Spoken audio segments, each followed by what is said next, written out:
they are all part of a rapidly modernizing world, where one of the features, unfortunately, of this rapidly modernizing world is more loneliness and isolation. I was horrified.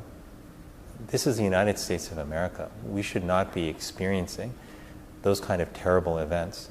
And thank God that former President Trump, survived and that he's okay. I think also about the people who were in the audience at that time, who were at the rally, and about the fear that they may have been experiencing as they worried about their own lives and the lives of their family and friends around them. That kind of fear, by the way, is what millions of people experience every day in our country, in neighborhoods where gun violence has become all too common. Even though that hasn't necessarily been, a lot of our evolution as human beings. 54% of Americans have experienced either directly or through a family member gun violence, right? And that could be losing a family member to gun violence. It could be being shot yourself and surviving, being threatened with a firearm. People think that the cost of gun violence is the lives that we lose. And we lose nearly 50,000 lives every year to gun violence, the highest price we pay. But there are other costs too.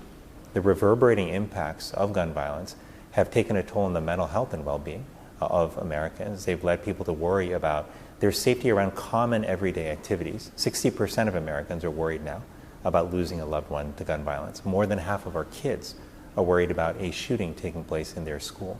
Yes, and he mentioned your work on loneliness at the very top, too, of the podcast. So I think if we recognize the toll that gun violence is taking in communities everywhere, on kids everywhere, my hope is that we can shift from looking at it as a polarizing and political issue and see it for what it is, which is a public health issue that affects all of us, from people in small communities in America to people who are running for high office in our land. It is affecting everyone, and that should be a wake-up call to our nation. Connecting with people who are like us, that has a lot of benefits, and it's an easy pathway for us to go down. But those bridging